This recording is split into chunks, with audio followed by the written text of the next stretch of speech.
Gros plan ce soir sur l'épilepsie. Cette maladie neurologique malheureusement reste encore mal connue et pourtant 50 millions de personnes dans le monde sont touchées par ce mal.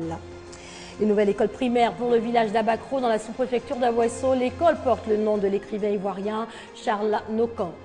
Michel Kafando choisi comme président de la transition au Burkina Faso. Il assurera désormais l'intérim jusqu'aux élections prévues en novembre 2015.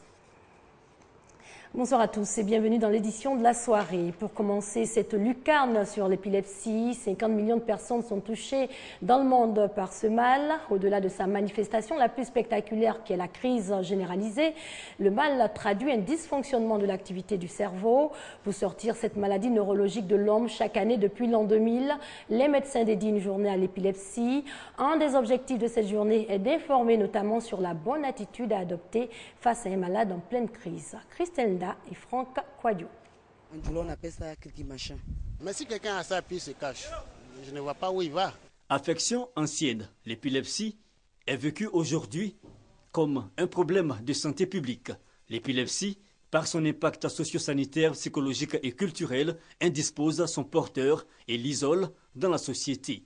Cette commerçante est épileptique depuis son enfance. Depuis l'âge de 10 ans. Voilà, j'étais partie à l'école.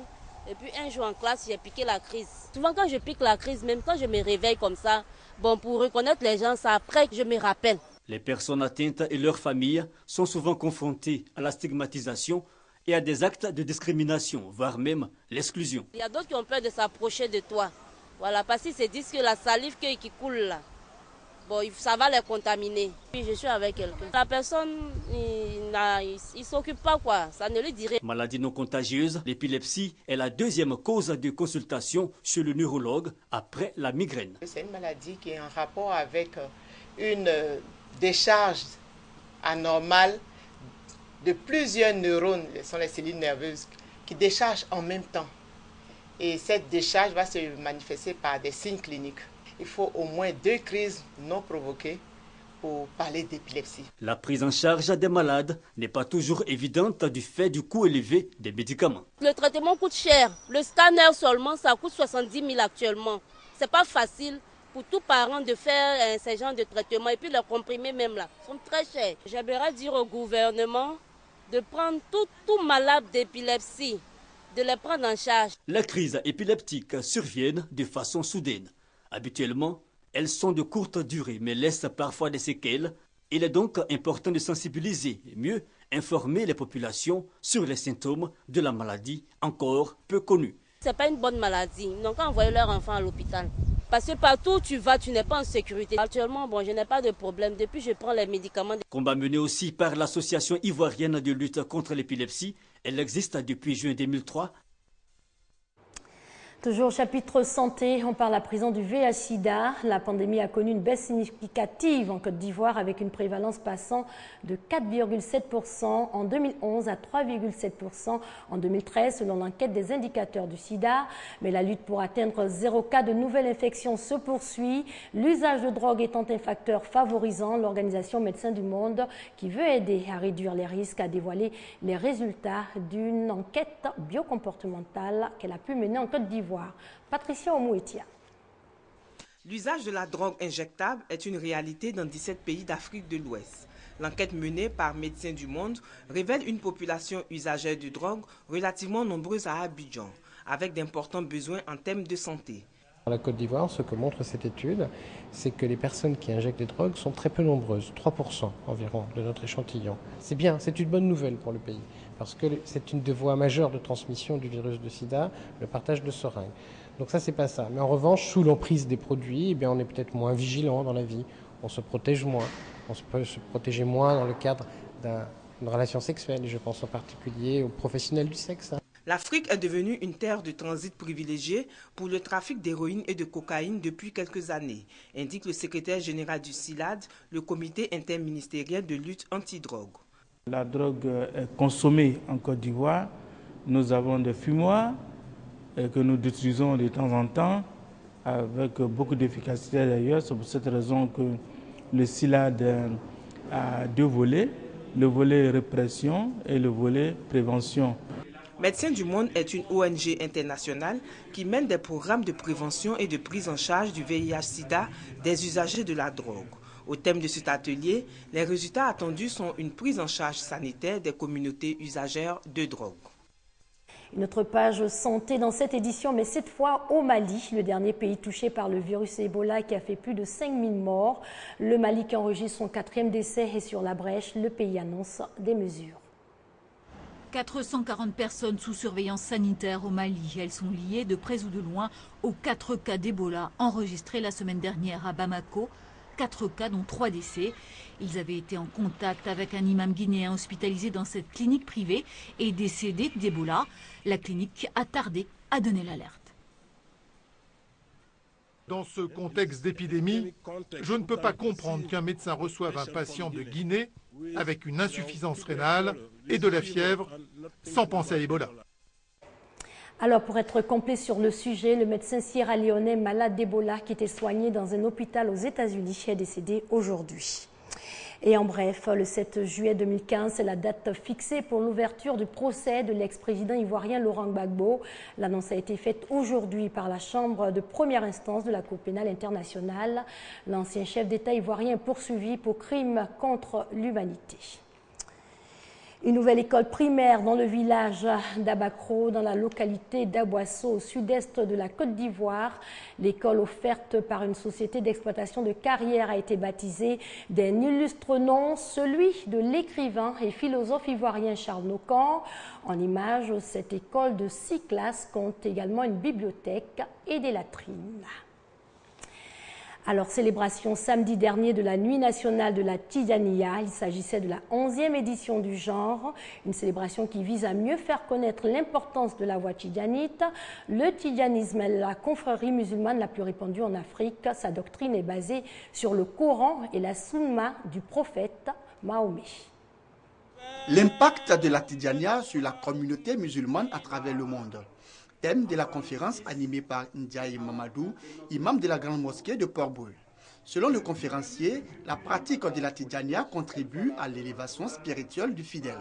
Quand tu as l'habitude de faire un certain nombre de rak'at la nuit, une nuit tu es fatigué, tu n'arrives pas à le faire, tu te dis, tu t'en veux toi-même. Mais j'ai fait quoi? L'adoration a un coût. Mais vous ne pouvez pas, je m'en excuse, mais vous ne pouvez pas arriver là tant que vous n'avez pas l'impact de la Tidjaniya en vous. Pour le premier responsable de la Tidjaniya en Côte d'Ivoire, il s'agit de montrer l'importance de la communauté tidjani dans le monde. La Tidjaniya, c'est une voie de spiritualité, c'est pour travailler dans le sentier de Dieu et essayer de travailler dans ce sentier-là pour être purifié et évoluer spirituellement et essayer de se défaire de certains défauts et de certaines choses qui nous bloquent, qui nous empêchent de découler spirituellement. Les fidèles de la Tidjaniya saluent l'initiative. Ils disent avoir été édifiés par les enseignants du conférencier. Je suis là pour juste apprendre ce que c'est que la Tidjaniya au travers des différentes conférences qui vont se passer ici. Et aussi assister également à la doua finale pour en tirer une bénédiction pour moi ainsi que pour toute la famille. La Tariqa Tidjani de Côte d'Ivoire, une organisation qui réunit les musulmans autour d'un idéal commun, celui de l'apprentissage des vertus de l'islam. Retour sur la célébration de la Journée nationale de la paix le 15 novembre dernier.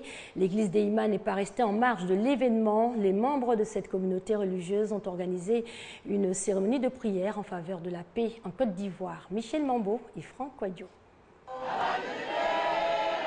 Louanges et prières pour invoquer la paix en Côte d'Ivoire. La paix, gage de tout développement. Les chrétiens d'Eima en sont bien conscients, aussi n'ont-ils pas voulu rester en marge de la célébration le 15 novembre dernier de la Journée nationale de la paix. Réunis au sein de la D3T, Adouanzé d'Eima, Tiasalé, Taabo Tumodi, ils ont élevé ensemble la voix pour prier pour la consolidation de la paix dans le pays. Aujourd'hui, c'est le jour de la prière pour la paix.